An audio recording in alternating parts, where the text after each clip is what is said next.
Hola a todos, tengan un cordial saludo. Vamos a seguir hablando sobre el texto Análisis de lo profano de Sigmund Freud. Hoy vamos a analizar el capítulo 3 y el capítulo 4. Ya en estas instancias de la obra, como lo dijimos anteriormente, el doctor Sigmund Freud ha creado eh, una tercera persona dentro del texto para explicar su teoría, dándole un rol como de abogado del diablo, en el sentido de que esta persona va refutando algunas de las principales ideas, o mejor, las principales ideas, todas las principales ideas que alimentan o que sustentan la teoría eh, freudiana. ¿Mm? Entonces el capítulo 3 empieza hablando sobre la génesis de los padecimientos nerviosos y anímicos desde el punto de vista dinámico, dentro del punto de vista dinámico. El punto de vista dinámico tiene dos elementos, pues hablar de las principales pulsiones del ser humano, de las dos principales energías instintivas que son el hambre y el amor, y los órganos del soma, que son aquellos órganos que somatizan o que convierten el malestar psíquico. Si son el hambre y el amor, pues sería el aparato digestivo y el aparato reproductor. ¿Mm? Ya con eso, pues hay dos relaciones. Si vemos que el soma hace parte del yo y las pulsiones hacen parte del ello. Entonces, ya hay dos dimensiones de la conciencia que están dentro del mismo plano, aunque no parecieran, teniendo en cuenta que son los órganos del soma y el hambre del amor los que sustentan la teoría dinámica, pues diríamos que el yo y el ello generan las pulsiones entre ambos, primero porque la pulsión necesita un elemento real circunscrito dentro de la percepción humana, ¿sí? Y esta percepción se da dentro de los mecanismos perceptivos propios de la conciencia, y el ello, pues sencillamente sustenta la pulsión, una pulsión que es también heredada, como se va a demostrar posteriormente dentro del texto, cuando se justifica el origen de la neurosis o la psiconeurosis infantil. Bueno, pues el ello está lleno de pulsiones. Las pulsiones representan los estímulos propios de la actividad psíquica. Los dos principales estímulos de la actividad psíquica son el hambre y el amor. Eh, y estos estímulos, uno diría, ¿dónde nacen? ¿Nacen desde lo interno o desde lo externo? ¿Nacen dentro de la necesidad o del deseo? ¿No? Entonces, Sigmund Freud dice que nacen desde el yo, o sea, que nacen desde la percepción, ¿sí? El yo trata de evitar un fracaso a partir de la necesidad y ahí intenta mediar con el ello eso, ¿no? El yo se encarga, digamos, de refrenar las pasiones, de evitar el fracaso. Evitar el fracaso es que yo deseo eso, lo necesito, pero eso está bien o está mal. ¿Mm? El yo es el que toma la determinación a partir de lo que percibe, el ello es el que tiene la pulsión y el que determina qué es lo que necesita. Pues ahí hay un principio de realidad en ese refrenar de las pasiones, que precisamente la teoría psicoanalítica lo llama así, el principio de realidad. Es adaptar y modificar esa pasión a partir de la dinámica con lo que la sociedad me da y con lo que la sociedad dice que está bien o que está mal. O sea, refrenar las pasiones sería algo así como que dentro del complejo, dentro de la circunscripción de lo edípico es: yo amo a mi papá, pero no puedo tener a mi papá porque no está bien, porque sería una relación incestuosa, pero yo puedo refrenar eso desde el mecanismo de defensa, que sería la sublimación, que sería buscarme una persona igual a mi papá. Ese es el principio de realidad, la adaptación y la modificación que el yo, desde lo exterior, hace de el ello, que es, digamos, la representación de los estímulos y las pasiones internas. Bueno, y la decisión, ¿cuál es la decisión más adecuada? Pues dominar las pasiones y doblegarlas. Doblegarlas ante la realidad. ¿Y qué es la realidad? ¿Qué es la realidad para el ser humano? La realidad se diría que es lo objetivo, pero ¿qué es lo objetivo? Lo objetivo está construido, si uno mira dentro de la posición aristotélica, dentro de tres elementos: la experiencia, el juicio y la razón.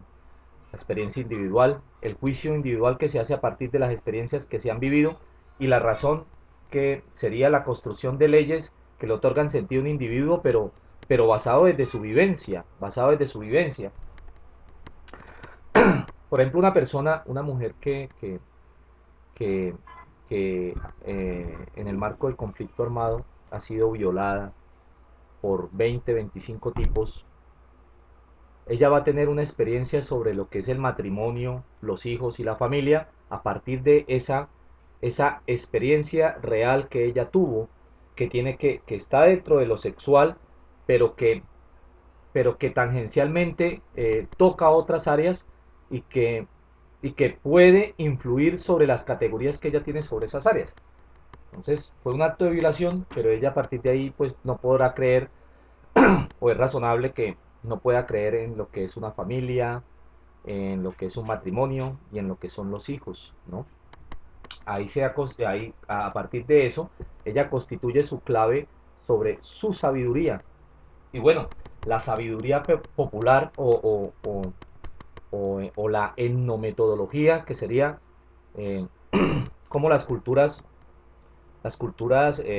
construyen saberes acerca de alguna realidad, pues eso se hace desde la realidad de ese mundo exterior, pero ojo, todo movido desde el ello, todo movido desde el ello, ¿sí? Hay un proceso interesante de negociación entre el yo y el ello para construir esa realidad, ¿no? Y circunscribirla o anclarla dentro de una sociedad particular. Ejemplo, otro ejemplo más. Por ejemplo, en la India está bien visto que un hombre de 60 años se case con una niña de 12 años, ¿cierto? En estas sociedades más eh, occidentales no estará bien visto, o en otras sociedades, ¿sí? La cuestión es que a partir de esta negociación que hace el yo y el ello, y que se construye este principio de realidad, que en su dinámica lo que busca es refrenar las pasiones, se da un afecto de angustia.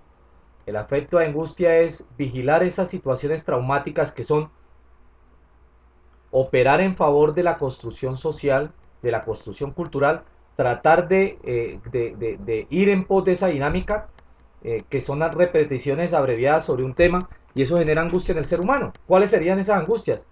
Pues dentro de los modus operandi de la sociedad, dentro de las búsquedas de sentido están, por ejemplo, casarse antes de los 30. Por ejemplo, irse de la casa, cuando se casa, irse de la casa y tener su familia aparte de los de la casa. Por ejemplo, tener una carrera universitaria, tener éxito económico. ¿Eso qué genera? Eso genera angustia en el ser humano, porque no se tiene y tiene que lograrse. Ese no querer, ese querer tener y no poder lograrse, genera un afecto, genera que el ser humano vaya a buscar esa realidad y se enamore de esa realidad, aunque no la tenga, y entre menos la tenga, más se enamora. ¿Mm? El yo se retira de un peligro interior, de un peligro exterior. Ese peligro exterior es no poder lograr eso que se quiere, pero en realidad es un peligro interior.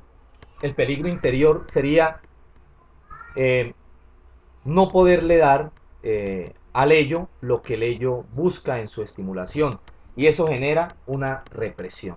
Ahí está la represión. La maniobra pulsional que se genera dentro del yo y el ello es el principio de realidad, ¿sí?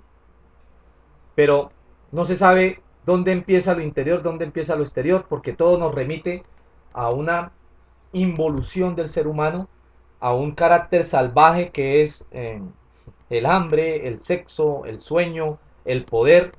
Y bueno, y ahí está la represión. Es retirarse de un peligro exterior, pero que en realidad es un peligro interior, porque el exterior de todas maneras es el que le dice al ser humano: usted tiene que operar de esta manera, y el ser humano, siempre tratando de operar de esa manera, se castra, ¿no?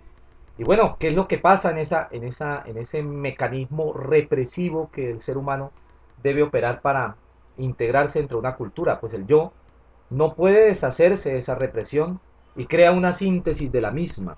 Esa síntesis de la misma es que esa represión empieza a volverse un híbrido y a cambiar en diferentes aspectos de la vida, no solamente dentro de lo sexual o dentro del hambre y el sueño, ¿no? Pero bueno, hablemos solamente del hambre y del amor, ¿no? Del hambre y el amor, que son los dos donde se opera la dinámica de la pulsión, pero que se sintetiza hacia otros aspectos de la vida como el poder, como el dinero, como la religión, como bueno, como las relaciones de pareja, etcétera, etcétera. El ello está vedado por el yo, claro, el ello debe ser negado por el yo, pues porque la sociedad sí lo manda, aunque no se crea, ¿no? Y el impulso pulsional encuentra un medio de indemnizarse de esa satisfacción, ¿no? Y empieza, de esa satisfacción que le ha sido prohibida, y empieza a ramificarse hacia otros estados, hacia otros estados. Bueno, a mí se me ocurre un ejemplo como por ejemplo una, una un impulso pulsional vedado sería eh, la parte sexual, ¿no? Que no está bien tener sexo con muchas personas y mucha pareja. La persona puede indemnizar ese veto sexual vinculándose a una iglesia, ¿sí? Porque la iglesia dirá que dentro de sus normas está eso, que no está bien las relaciones de pareja, que no está bien, eh, si uno lo ve así, pues todo lo que tiene que ver con las relaciones sexuales se le llamará adulterio, etcétera, etcétera. Pero uno puede ver que muchas personas involucradas dentro de la iglesia tienen problemas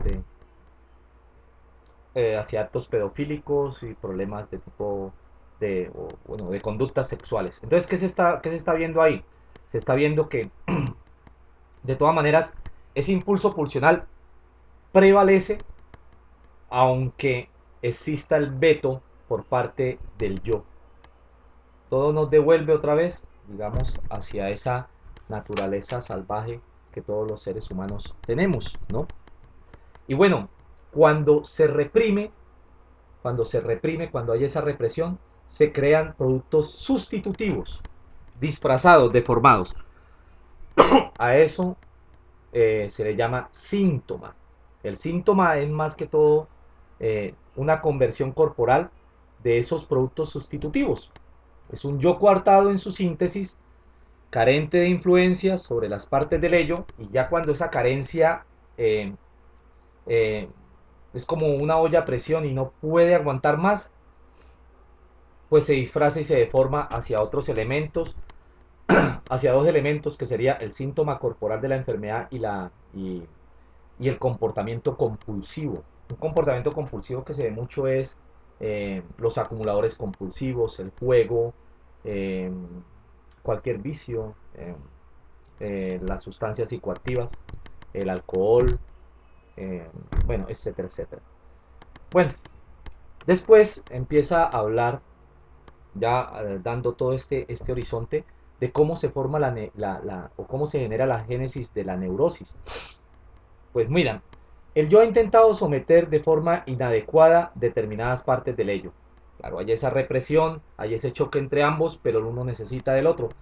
Fracasa en su empeño y teniendo que sufrir, como por así decirlo, el término lo utiliza el Sigmund Freud, es como la hora de la venganza del ello, ¿no?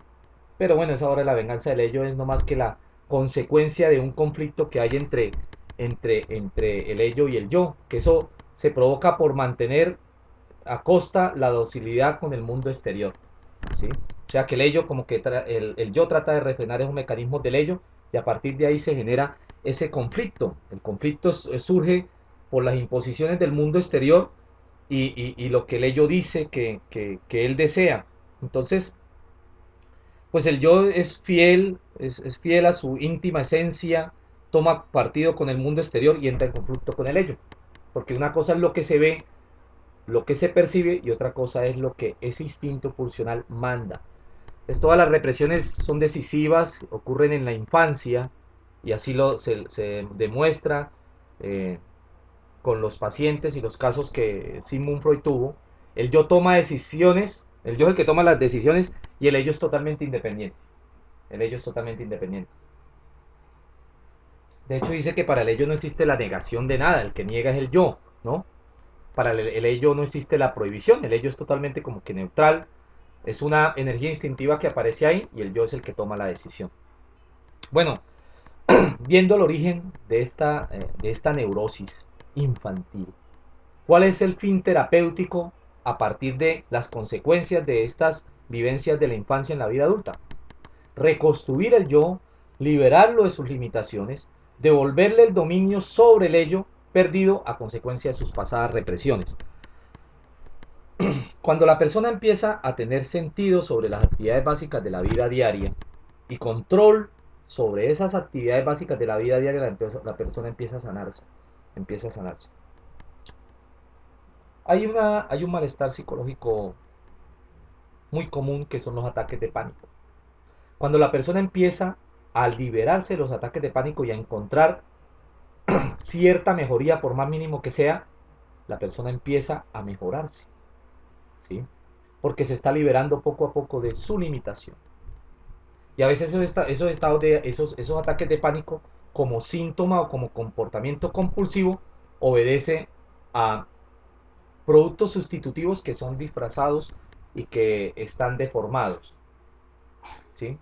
Que pueden ser deformados por experiencias dolorosas que no han sido plenamente superadas y que se convierten en estos síntomas de malestar psíquico.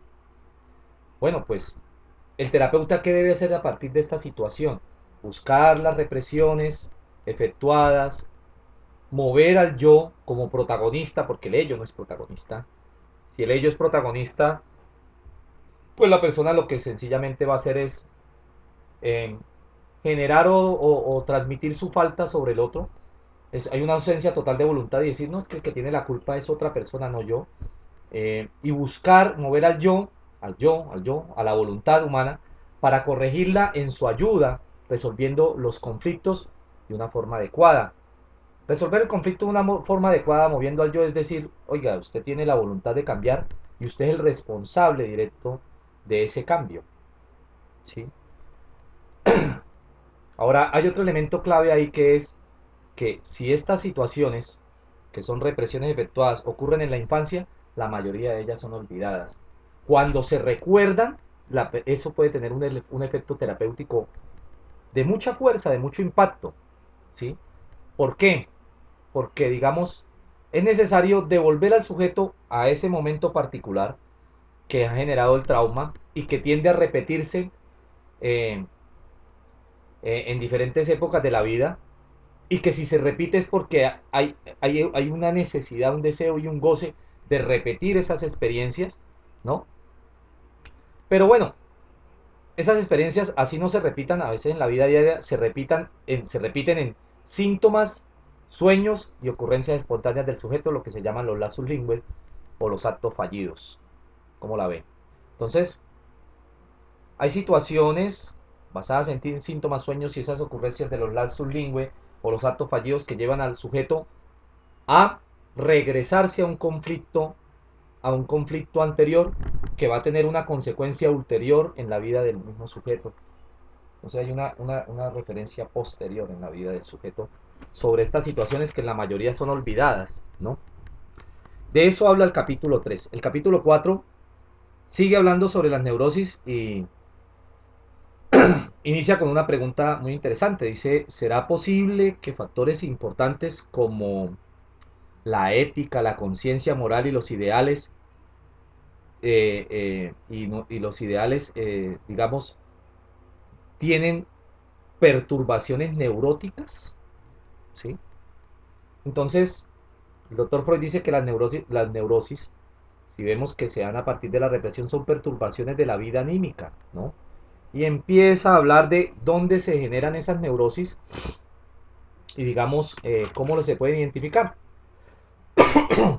Bueno, primero, dice que es clave que el sujeto en terapia sea totalmente sincero, que el terapeuta tiene que derribar esas mentiras ergonómicas que protegen al yo, y que el sujeto debe ser totalmente sincero sobre su culpa, ¿no? Y sobre sus actos.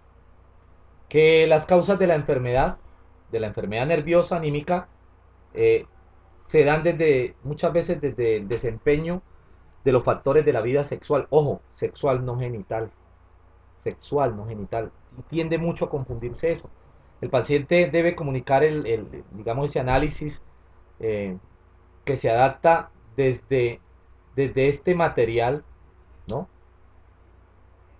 Eh, eh, y que, digamos, hay que mirar este material que es el discurso de las experiencias del sujeto, cómo, cómo se reduce a lo netamente sexual. Ahora, la reducción de lo sexual no se da desde lo genital, sino desde la pulsión. Desde la pulsión, y las dos principales pulsiones vimos que es el hambre y el sexo. El hambre y el sexo.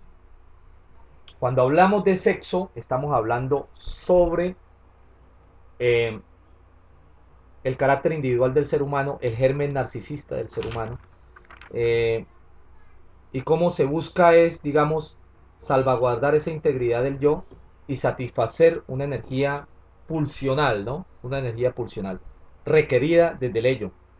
Bueno, entonces ahí se colocan filtros, pero que todo esto se remite simplemente sobre la sexualidad, ¿no? Entonces, en la infancia temprana es donde se da el periodo de debilidad del yo más fuerte, ¿no? O sea, el yo está demasiado debilitado y allí ocurren las represiones decisivas. Hay un debilitamiento psíquico del yo. La persona puede ser más asequible. Cuando la persona está más débil anímicamente, la persona es más fácil de manipular, ¿sí?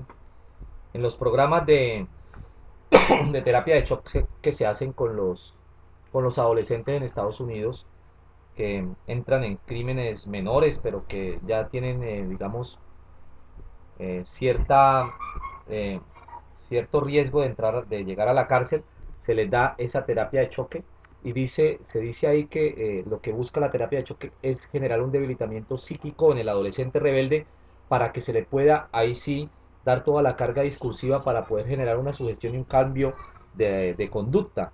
¿Mm? Pues eso es lo que pasa con un niño, que un niño necesita mucho de su mamá y de su papá, de sus padres, aunque dependiendo del género y de la instancia edípica, los odie de cierta manera, pero es débil porque necesita de ellos y porque en cierta medida la imagen que el niño construye sobre sí mismo es dada desde las ideales más que todo de la madre, ¿no? Y bueno, pues los impulsos pulsionales sexuales acompañan a la vida del niño desde el nacimiento mismo. Las represiones son precisamente el arma defensiva empleada por el yo contra tales pulsiones. Eh, Después se empieza a hablar, pues, que ya viendo que las pulsiones, que las represiones es el arma defensiva que se utiliza para luchar contra tales pulsiones, pues es necesario describir cuáles son las características de la pulsión. Decimos que es una energía instintiva generada desde el ello. Las pulsiones son parciales y no siempre van a ser de la misma naturaleza, pueden cambiar. No pueden ser siempre hambre y amor, sino que hay otras. Hay pulsión de poder, pulsión de sueño, y deben haber otras más ahí, solapadas o camufladas, y pueden ser utilizadas de diferente manera. No todas son utilizadas para el resultado final. Son desviadas, modificadas y reprimidas. ¿Sí? Reprimidas. En la medida que más se repriman, pues más se va a tener en cuenta o más se va a lograr eh, el principio de realidad que el sujeto debe tener para integrarse a una sociedad.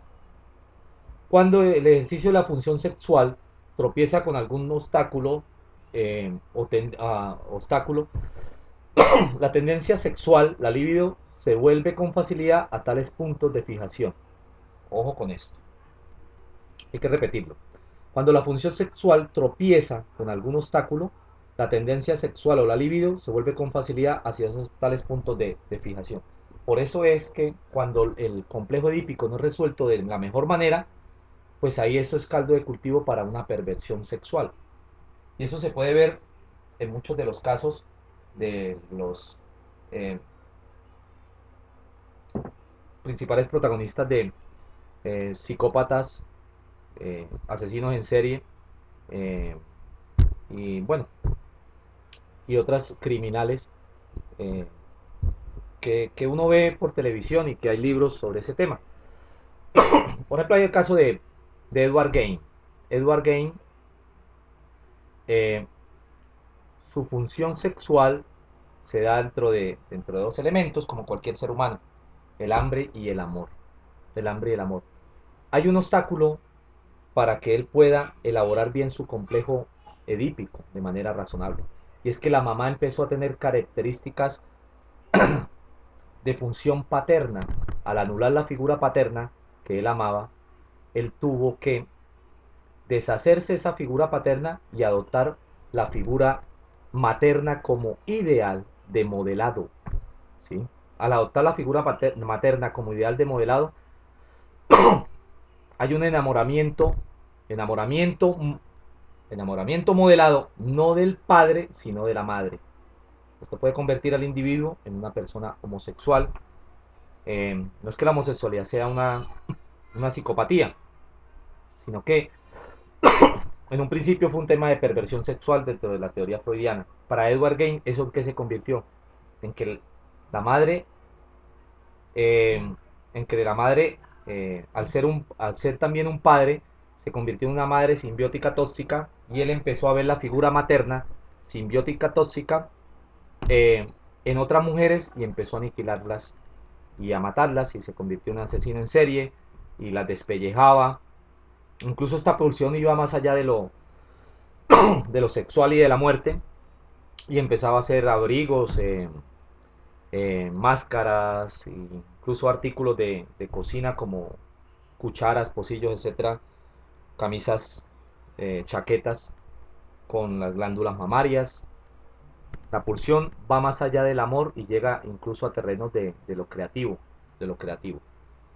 Mire que una pulsión de muerte tan grande o tan salvaje, todas las pulsiones son salvajes por decirlo de cierta manera, pero pueden ser creativas en la medida de darle trascendencia a los requerimientos del ello. Por ejemplo, matar es un arte, por así decirlo, un arte creativo, como hacer collares bomba, minas antipersona, y matar de forma muy creativa, como lo hacen también los psicópatas, bueno, etcétera, etcétera. Entonces, la cuestión aquí es que si hay un tropiezo de esta energía pulsional, ¿sí? Y hay unos puntos de fijación de esta energía pulsional, se puede generar una perversión. La perversión, si la perversión no es elaborada adecuadamente, se puede generar una conducta de tipo psicópata. ¿Y Freud cómo lo demuestra?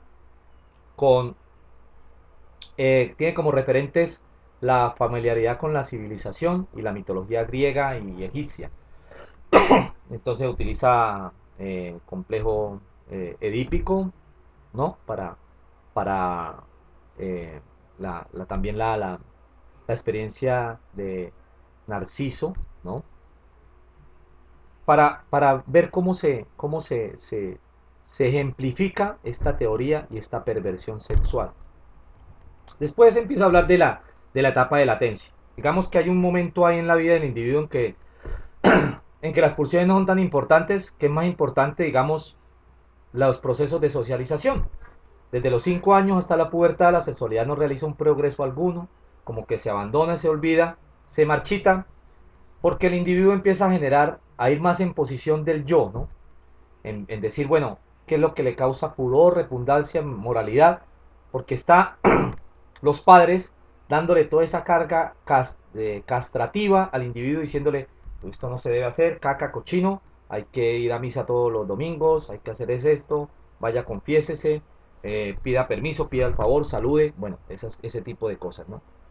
Entonces, este ataque basado en pudor, repugnancia y moralidad es un ataque sexual que se da más que todo desde los 5 años hasta la pubertad. Bueno, y en esta etapa de latencia, ¿qué ocurre? El niño sufre miedo de ser devorado por su papá. Eso lo muestran esas fábulas de la mitología griega y egipcia que utiliza de Sigmund Freud. El mito del hijo de Dios, Cronos, devorado por su padre. Esa es es una ejemplificación de este sufrimiento que el niño tiene. Sitúa este miedo en las expresiones de la vida sexual y hay una influencia de este miedo sobre la vida sexual, sobre el desarrollo del carácter sexual de la persona y su orientación sexual, como lo vimos en el caso de Edward Game. En la vida anímica del niño aparecen aún visibles hoy en día estos mismos factores arcaicos, ¿no?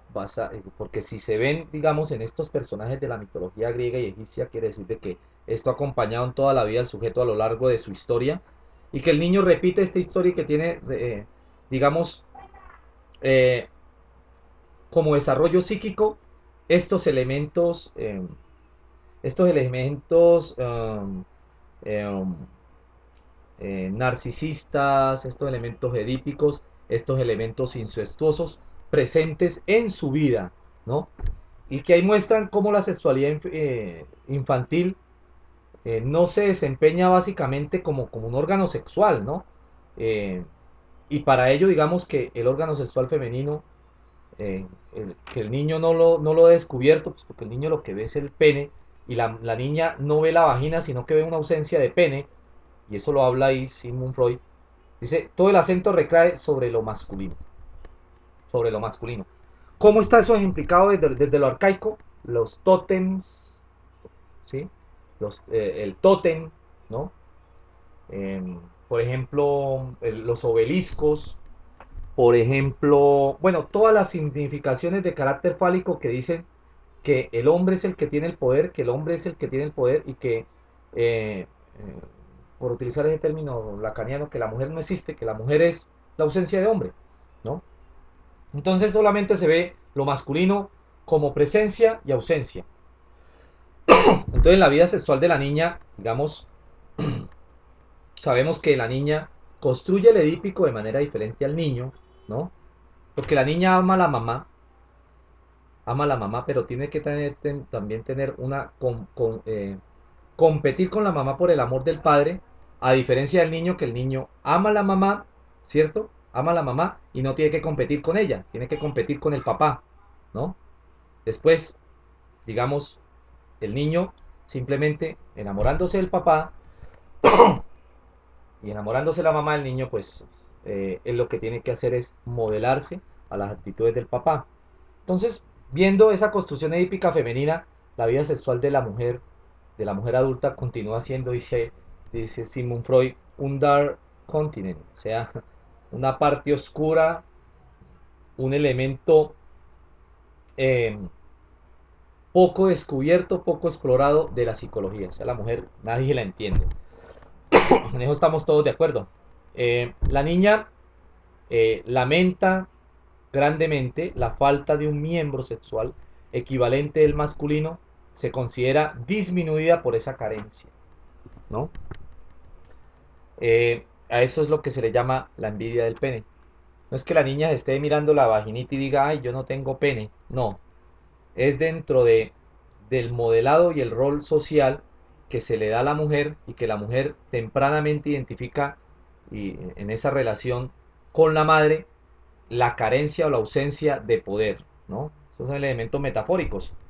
Y esto se dan dentro de todas las características femeninas. Mire que la mujer está llamada a ser más delicada, la mujer tiene que estar en la casa, que la mujer no está permitido tener ciertas actitudes masculinas. Por ejemplo, un término muy utilizado que es algo muy peyorativo es el término marimacha. Usted es una marimacha, que la mujer tiene que ser femenina, manténgase en su sitio, por favor, siéntese bien, que usted es una niña, cosas así. Incluso, mire usted que una característica femenina muy emblemática, como es la menstruación o el periodo menstrual, se le ve como si fuera algo malo, porque la misma mujer dice, es que estoy enferma. Se le llama enfermedad a la menstruación, a la regla. Pues bueno, entonces para el niño tiene interés sexual, las necesidades, ahí dice que para el niño tiene interés sexual las necesidades excrementicias, ¿no? A partir de esos, de esa denotación que se da sobre estas necesidades excrementicias, se, se construye la personalidad analerótica Y bueno, que a partir de esta personalidad analerótica el niño empieza a tener actitudes como de tacañería, celotipia, eh, muy basadas sobre la posición ultra narcisista de él y sobre los objetos que él tiene y sobre los objetos que él tiene poder. Y nada deja salir y todo es para él.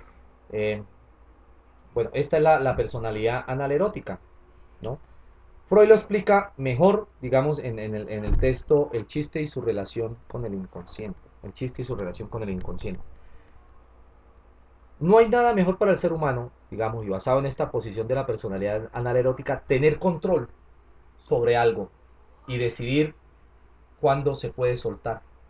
Pues el chiste, cuando se salen chistes crueles, que hay muchos chistes crueles que se hacen sobre la muerte, incluso sobre el acto de violación de niños, sobre la pedofilia, hay chistes demasiado fuertes, es que el ser humano no puede tener control sobre esas cosas y sobre chistes que se hacen sobre enfermedades. Bueno, en fin.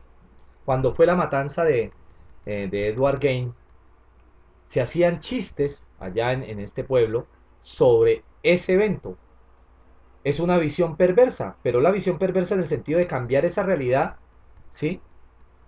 Por otra realidad chistosa que le va a permitir al sujeto poder tener control sobre esa realidad y a partir del chiste soltarla. Qué interesante, ¿no? El hecho que en más alto grado es que el sujeto infantil proyecta regularmente sus deseos sexuales sobre personas más adultas y muy próximas.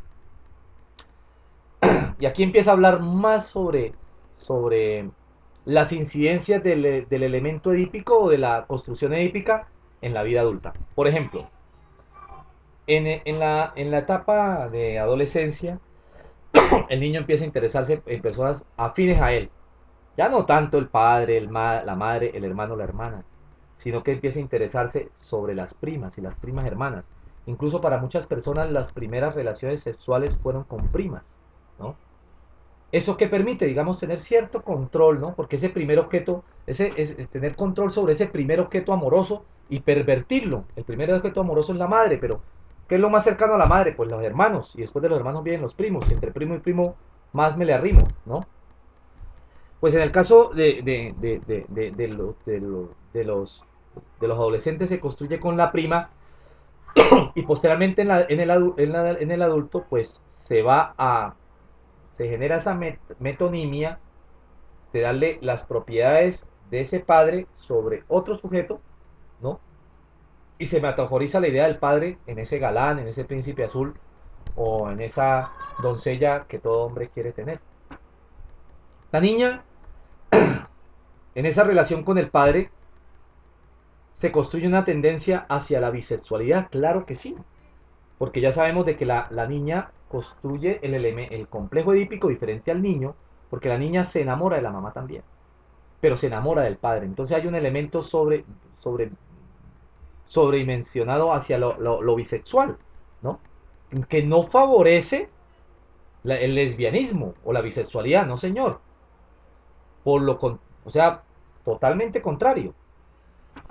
Lo que ofrecería ahí es un enaltecimiento de lo femenino y una relación de correspondencia con lo masculino. ¿Sí? Aquí no tiene nada que ver con la construcción de la orientación sexual. Ahora, ¿qué sí tiene que ver con el tema de la orientación sexual? Pues que la mala construcción de lo edípico sí tiene una influencia sobre el desarrollo sexual y sobre la orientación sexual, como tema de una perversión en el sentido de querer construir de manera homosexual cierta serie de elementos conflictivos que se dan en el niño y se construyen en la vida adulta. Esto es complicado trabajarlo porque pues puede abrir muchas susceptibilidades y bueno, no vamos a entrar aquí en tema o en este tipo de discusiones. Mm, bueno, entonces, entrando en ese horizonte edípico, que sigue hablando este capítulo cuarto, eh, el elemento de la pareja padre-madre es perturbador para el niño. ¿Sí? Dice aquí que es visto como un ritual perturbador, porque se ama, se ama, pero también se desea su muerte o su aniquilación, por así decirlo. Entonces, perturbador, ¿por qué? Por las facultades imaginativas infantiles, porque el niño en su imaginación desea a su mamá, eh, y a su papá lo ama, pero tiene que amarlo, pero lo ve como un rival. Y entonces ahí el niño pues entra ahí en esa gran confusión y no adivina el verdadero aspecto de la unión sexual, ¿no? Pues ambos están ahí, mi mamá y mi papá están ahí, pero no sé, no sé. Posteriormente, a partir de esa evidencia con papá y mamá y las representaciones vividas, el niño construye sus propias experiencias sensoriales y categorías sobre lo que es papá y mamá, volviéndonos otra vez a la filosofía aristotélica de experiencia, juicio y razón para construir la realidad. O sea, para los niños, para todos los niños, papá y mamá no es lo mismo, ¿no? Porque eso obedece a experiencia, juicio y razón. Yo leí un libro, y hay un libro que habla sobre los sicarios y decía, te me van a perdonar la expresión, decía, madre solo hay una y papá es cualquier hijo de puta. Pero eso hace parte, digamos, de la realidad de la persona que ha sido abandonada por el papá y que construye un papá abandonado, un papá en abandono. Un papá en abandono, digamos, y que el objeto entre más ausente es, más se añora. El añorar esa presencia del objeto lleva a la exaltación tanatológica o bueno, a una exaltación de la muerte de ese objeto amado, tanto de que pues se exalta la muerte, pero entre más se exalta la muerte, más se desea su presencia, porque si bien vemos eh, la, digamos, el principal culmen del ser humano no es la vida, sino la muerte misma.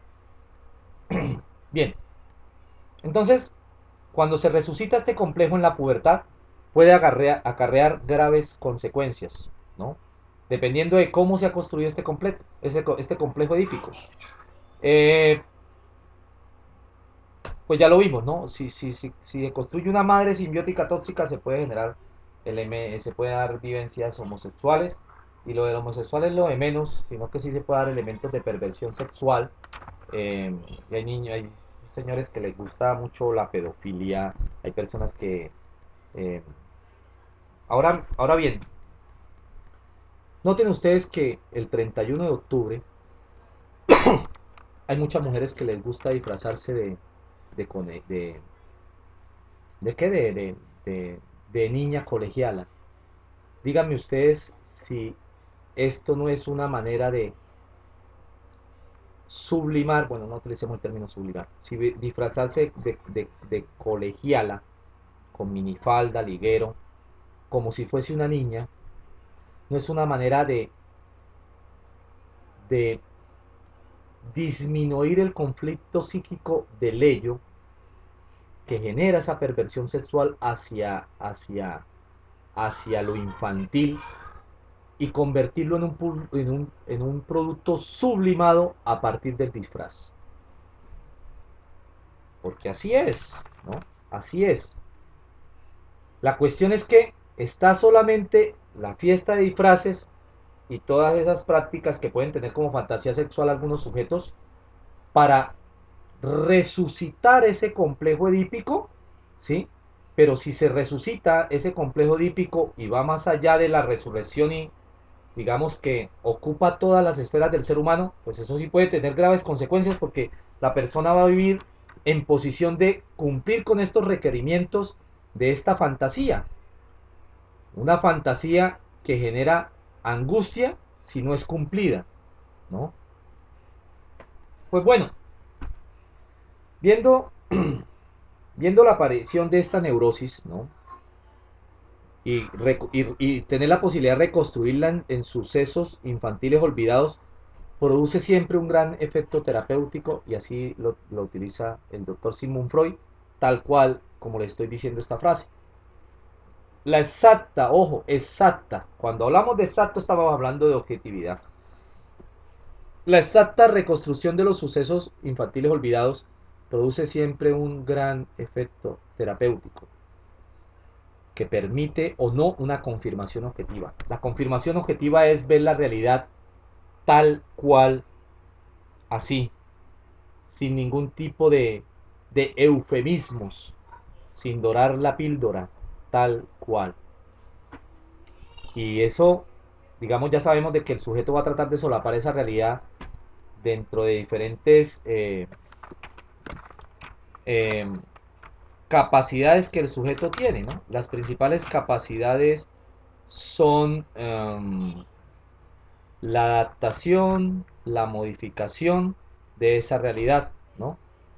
Pero ya vemos de que esa realidad, así se trate de modificarla, de adaptarla, de transformarla, pues se va a ver más que todo en los sueños, en los síntomas corporales, en las actitudes compulsivas del sujeto y en las ocurrencias, los lapsus linguae y los actos fallidos del sujeto. A partir de ahí, digamos, se ve una realidad que al sujeto le perturba. Bueno, ¿y estos sucesos de qué género son? ¿De qué género son estos sucesos? Primero, son impresiones de influencia duradera sobre la vida sexual en el germen del niño. Entonces, hay un germen vital que le permite al ser humano proyectarse. Uno ve en el test Wartek que el primer campo habla del germen vital, que es un punto. Ese punto psíquicamente genera en el individuo una expresión de proyección. O sea que ese punto lo que lleva al ser humano es a proyectarse. Por eso dice que se elabora de manera adecuada el estímulo cuando se corta, porque no hay una proyección. Entonces, esta influencia sexual del niño es una proyección de lo sexual que va a estar referente o manifestada toda la vida. Ahora, esta impresión sexual que va a ser manifestada toda la vida y que es olvidada cuando es recordada, pues obviamente va a producir un efecto terapéutico. Y bueno, ¿cuáles son esas influencias eh, duraderas sobre la vida sexual del individuo?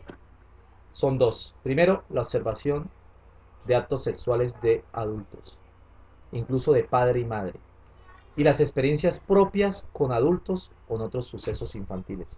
O sea, estos niños que fueron violados, ¿no? Es que incluso, miren esto, si un niño, si, según aquí, en teoría de Freud, si para un niño una influencia duradera sobre su vida sexual es ver a su papá, a sus padres, observarlos, tener las relaciones, ahora imagínese a un niño violado. Ahora imagínese un niño viendo dos hombres o dos mujeres teniendo relaciones sexuales. Estamos diciendo de que estos sucesos tienen una incidencia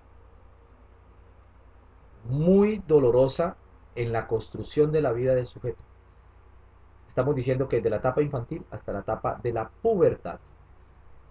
Y yo creo que esto es un terreno confrontativo hacia lo que es las relaciones con personas del mismo sexo y que los niños tengan que ver a sus padres teniendo relaciones padres del mismo sexo.